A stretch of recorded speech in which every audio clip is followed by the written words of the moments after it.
Radha Kripa, on va continuer la lecture du Srimad Bhagavatam. Donc on en est au 3e chant, 4e chapitre, verset 18. Om Namo Bhagavate Vasudevaya.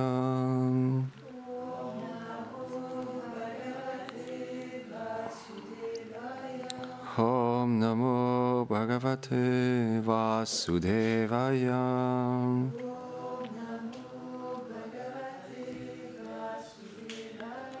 Om Namo Bhagavate Vasudevaya.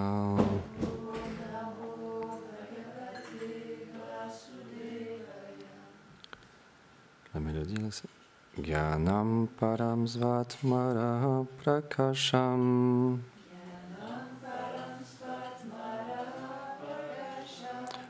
Pravachakasme Bhagavan Samagram. Apikshamam no Grananaya Bhartar.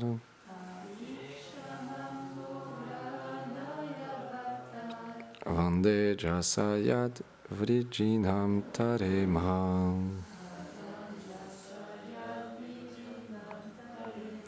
Traduction.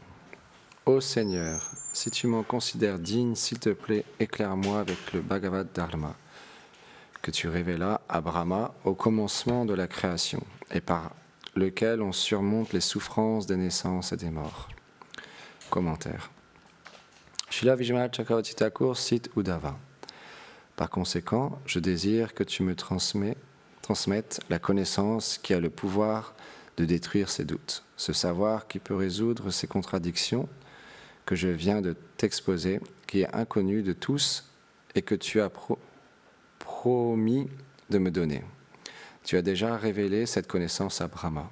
Pour cela, si tu es miséricordieux envers moi et si tu m'en juges digne, révèle-la moi. Sinon, ne le fais pas. À travers ce savoir, je traverserai cet océan de souffrance qui est apparu en moi à cause de la nouvelle de la destruction des yadus et de ta propre disparition sur laquelle je m'enquiers.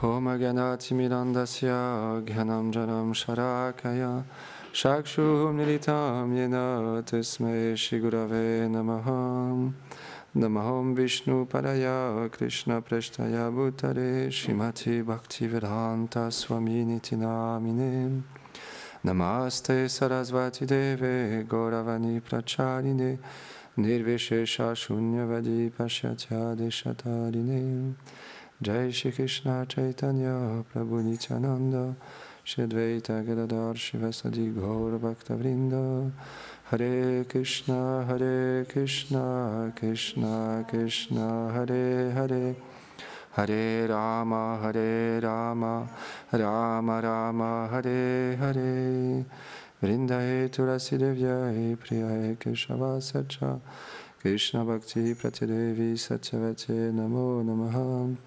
Vanchakarpatarubhyacha Kripa Sindhubhyahe Vacha Patitanam Pavanebhyo Vaishnavebhyo Namo Namaha. Avant de commencer à parler, j'implore les bénédictions de mon maître spirituel ainsi que Srila Prabhupada, toute une filiation spirituelle, toutes les dévotes et les dévots ici assemblés, pour glorifier le Seigneur suprême. C'est un verset qui est vraiment très important pour nous. Ça nous montre à quel point cette connaissance elle a la possibilité de nous faire sortir de toutes les souffrances qu'on peut avoir dans ce monde, tous les doutes qu'on peut avoir dans notre vie, les questions qu'on peut se poser sur quel est le but de cette vie humaine dans ce monde. Cette connaissance, elle peut tout nous révéler. Elle est la reine de toutes les connaissances. Et elle permet à une personne de pouvoir comprendre l'environnement, comprendre pourquoi les choses lui arrivent dans ce monde, parfois le bonheur, parfois le malheur, parfois les souffrances, parfois la joie. Pourquoi le corps doit mourir? Pourquoi à un moment donné on doit quitter ce corps? Et quelle est notre relation ultimement avec le Seigneur suprême? Et plein d'autres questions. Le Bhagavad Dharma la science du service de dévotion qui a été révélée par nos acharyas, les précepteurs, elle est complète. Il y a tellement d'écritures qui ont été révélées qu'on pourrait remplir la salle de temple entièrement. On n'aurait pas assez d'une vie pour lire tous les écrits qui nous ont été donnés par nos acharyas dans notre voie spirituelle, la Brahma Madhva Gaudiya Sarasvat Sampradaya. C'est pourquoi on est extrêmement fortuné. Il y a toute la science qui nous est donnée. Chaque question qu'on peut se poser, il y a une réponse. Tous les sujets inimaginables. C'est ça qui est incroyable. Et il y a plein de sortes de compassion, parce que dans ce monde, on peut voir c'est quelque chose qui est naturel chez l'être que d'aider son prochain. Il y a plein de façons d'aider son prochain.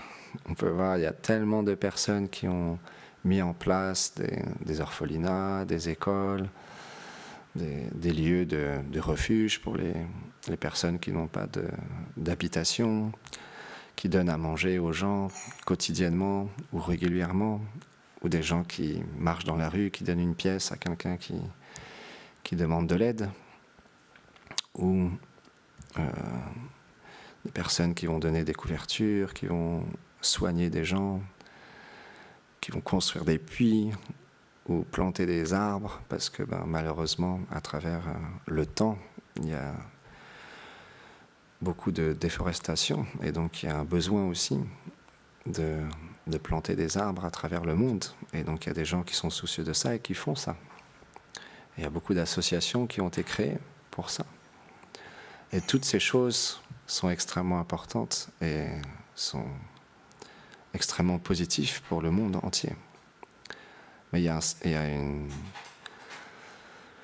une aide et une compassion qui est encore différente, on peut dire encore plus importante, qui est l'éveil de notre soi intérieur, l'âme.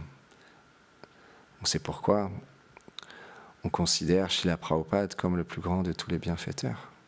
Parce que sans lui, on n'aurait pas pu avoir accès à cette connaissance. Le monde entier ne pourrait pas, au jour d'aujourd'hui, parler de karma comme quelque chose de maintenant commun. J'ai vu un article dans une série télé. Ils expliquaient comment l'héroïne de cette série va pouvoir améliorer son karma. Donc c'est quelque chose maintenant de très, très courant. Tout le monde parle du karma. Tout le monde maintenant chante des mantras. L'autre jour, samedi, on était à la campagne, dans un lieu où des gens organisent des retraites de yoga. On nous a invités pour faire un kirtan. On est arrivé, on s'est installé, alors c'était intéressant. Le groupe était très uni parce que c'est ça, dans le monde dans lequel on vit, tout va à 10 000 à l'heure. Donc quand on a l'opportunité de se poser un instant, à travers la méditation ou là le yoga, ça fait du bien, on fait un break, on se retrouve à la campagne, dans un lieu merveilleux, on se retrouve avec des personnes qui ont aussi cette même démarche de se couper du monde pendant un instant et de pouvoir, à travers une pratique du yoga, la méditation. Et là, ce soir, c'était la surprise pour eux, ils n'étaient pas au courant. La professeure de yoga qui a organisé cet événement, elle leur avait pas dit qu'est-ce qu'était la surprise. Quand on est arrivé, elle a dit, voilà, la surprise, c'est on va chanter des mantras. Et là, tout le monde a fait, waouh, incroyable, on est trop contents.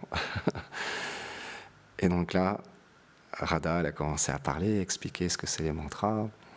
Et après, on a commencé à chanter les mantras.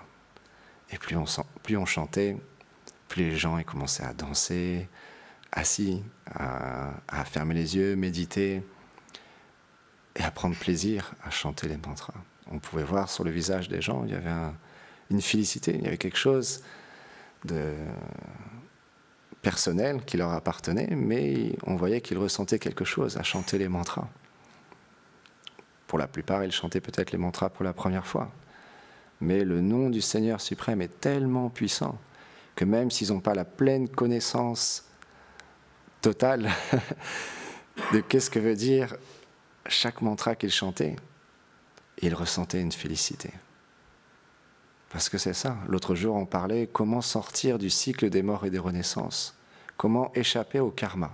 Parce que quand on agit dans ce monde, on crée du karma. On fait une action, on crée une réaction. Et ça depuis des milliers d'existences. Mais comment sortir de ces cycles? Ben c'est ça. Un jour, par la providence, on chante le nom Krishna, Govinda. Om Namo Bhagavate Vasudevaya. Et là, on commence à créer un placement spirituel éternel. Notre bonne fortune prend son apogée. On commence à aller vers la vie spirituelle, même si on n'en a pas conscience dans un premier temps. Les gens, après, ils frappaient des mains. Quand on frappe des mains dans un kirtan, c'est expliqué, tout notre karma disparaît. C'est tellement puissant. Juste frapper des mains. Et à la fin, ils sont levés, ils ont dansé. Donc, et ça, c'était notre grande fortune de pouvoir être présent à ce moment-là, parce que nous-mêmes, quand on chante aussi, on se purifie. Et ça, il existe des programmes maintenant de chant de mantra, de kirtan partout à travers le monde. Ou là, on était une vingtaine. Parfois, ils sont dans des programmes une cinquantaine, une centaine. J'ai même vu une personne qui organise un programme dans un théâtre. Ils sont 1000 à chanter les noms divins et à danser et à frapper des mains. Donc, Srila Prabhupada est vraiment extrêmement compassionné. Parce que lui, il avait l'expérience pure du Saint-Nom. Comme il a une expérience pure du Saint-Nom, il sait à quel point le Saint-Nom peut changer la vie des êtres. Et donc il a répandu le Saint-Nom partout à travers le monde. Et il continue à le répandre. Tout ce qu'on peut faire maintenant au jour d'aujourd'hui, c'est grâce à lui. Donc la compassion qu'il avait, l'aide humanitaire qu'il a mis en place, il est incommensurable. Parce que non seulement il fait du bien aux êtres, les gens ils ressentent une félicité à chanter les noms divins parce que c'est des noms spirituels. Mais graduellement, il nous fait réaliser qui nous sommes, quel est notre lien éternel avec le couple divin. Et comment on peut, jour après jour, développer plus de joie, d'amour dans notre vie en chantant ces noms. Parce que Krishna l'explique dans la Bhagavad Gita, un sage, quelqu'un qui est sur l'éveil spirituel, il voit d'un œil égal l'homme, la femme, la vache, le chien, la fourmi, l'oiseau, l'insecte, la plante, l'arbre, parce qu'il comprend qu'il y a l'âme et l'âme suprême dans chaque entité vivante. Donc sa compassion, elle est très grande. Et sa connaissance, elle est parfaite. Parce que le sage, il peut donner aux êtres le moyen de pouvoir eux aussi voir cette chose que lui y voit. Qu'au-delà du corps, il y a l'âme et l'âme suprême. Et quand on réalise ça, il ne peut plus y avoir de guerre. Il ne peut plus y avoir d'envie, de jalousie, de colère, de méchanceté. Il peut y avoir que l'amour, la compassion, la tolérance, le respect. C'est pourquoi la solution au monde entier a été amenée par Srila Prabhupada. La compassion pour le monde entier a été amenée par Srila Prabhupada.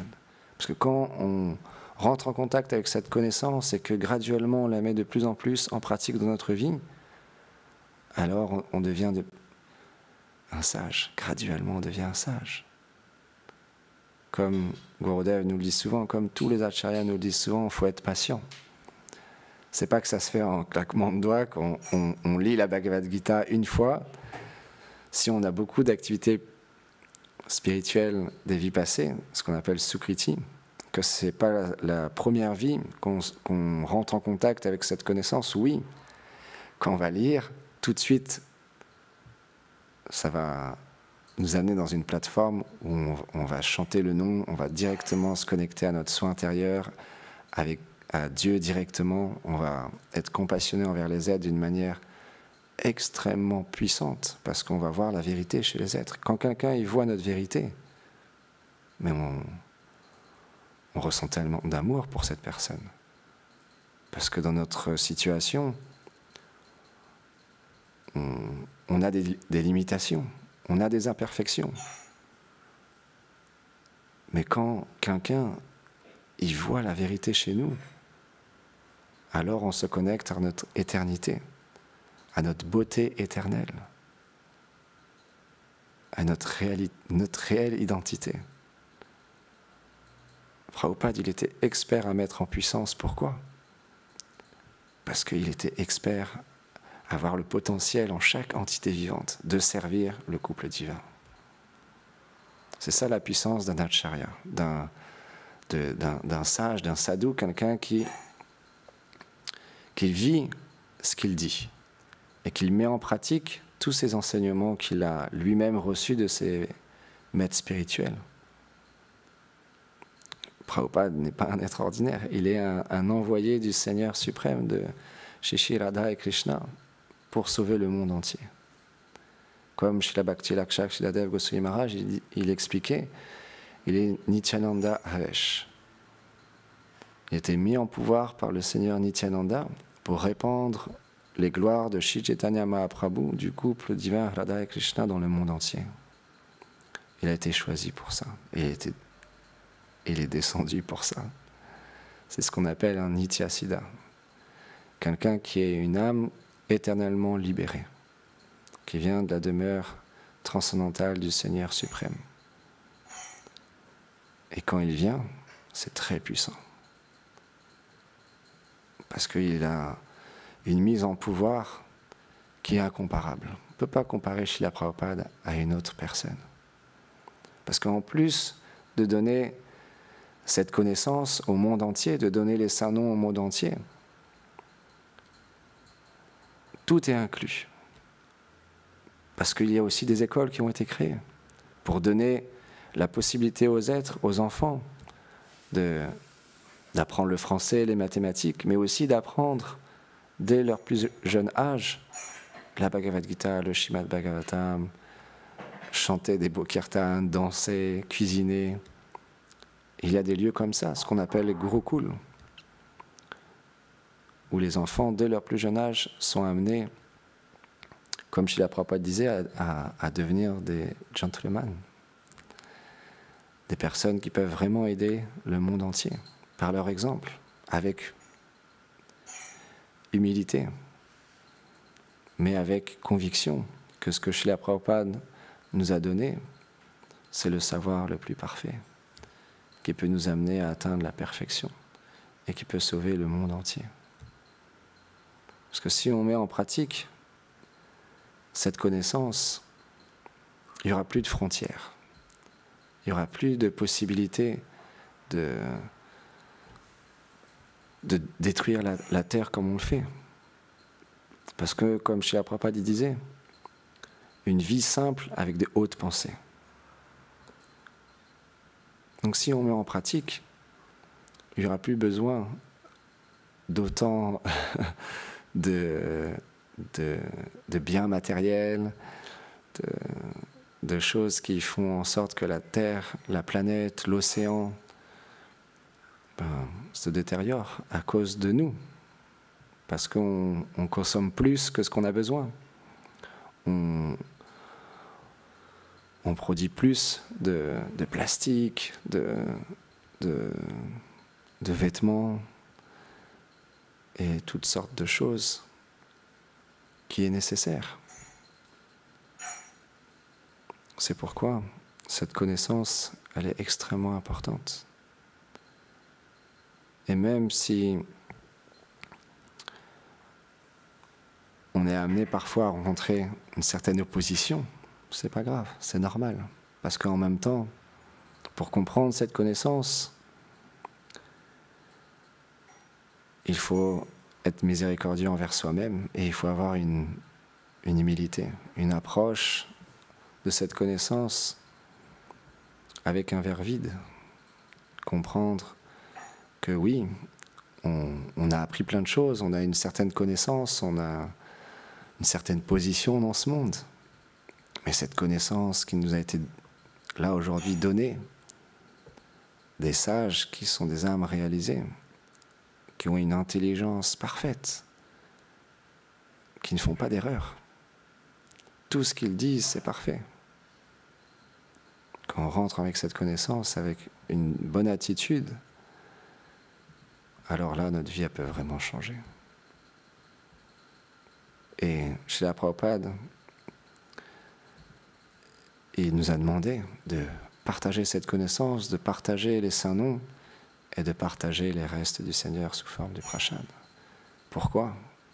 Parce qu'une personne qui rentre en contact avec un livre spirituel, une personne qui rentre en contact avec le saint nom, ou une personne qui rentre en contact avec les restes du Seigneur qu'on a offert sur l'autel à la déité,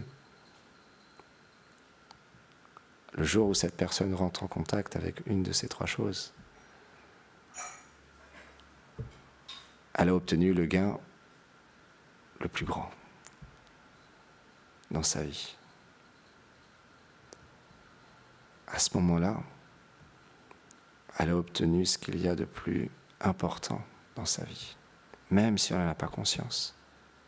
Un jour, il y avait un enfant, et il était avec son grand-père. J'adore cette histoire. Son grand-père, il lisait cette connaissance, et il chantait les saints noms.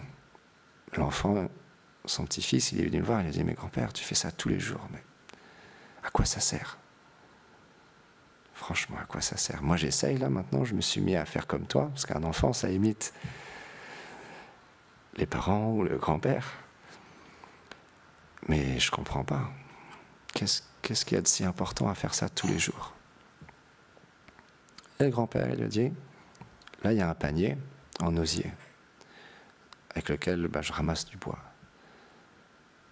S'il te plaît, est-ce que tu peux aller dans la rivière me chercher de l'eau avec ce panier ? L'enfant, il a dit, oui, ok. Il est allé là-bas. C'était un panier avec des trous. Il a pris le panier, il l'a mis dans la rivière, et il est revenu auprès du grand-père, et il a dit, mais j'ai plus d'eau dans le panier. Ça sert à rien. Il dit, mais t'inquiète pas. Cette fois-ci, va à la rivière, mais reviens plus vite. Donc l'enfant, tout content, il court, il va à la rivière, il revient en courant. Il n'y avait rien dans le panier.